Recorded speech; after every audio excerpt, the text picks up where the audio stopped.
كشفت مصادر إعلامية موثوقة عن خبر محبط لجماهير المنتخب المغربي لكرة القدم، حيث من المتوقع أن يغيب اللاعب الواعد أمين حارث عن مباراة المغرب أمام منتخب ليبيريا في التصفيات المؤهلة لكأس إفريقيا للأمم كوت ديفوار 2024. هذه الأخبار أتت كصدمة للجماهير التي كانت تعول على مشاركة حارث في هذه المباراة الحاسمة.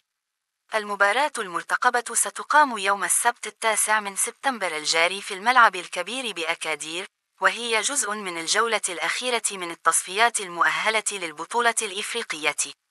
وقد ضمن المنتخب المغربي بالفعل التأهل إلى البطولة بعد أداء رائع في المباريات السابقة.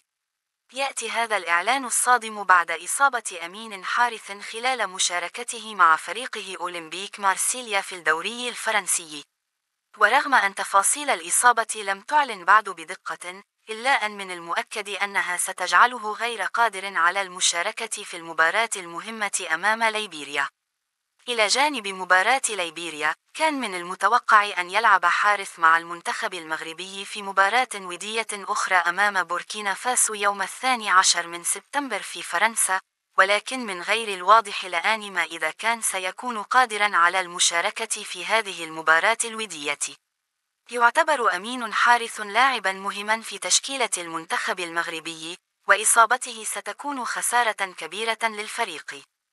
إن كان الأمر سيء بالفعل، فإن الجماهير المغربية تأمل في أن يتعافى حارث بسرعة ويعود إلى الميادين ليكون جاهزا للمشاركة في المباريات.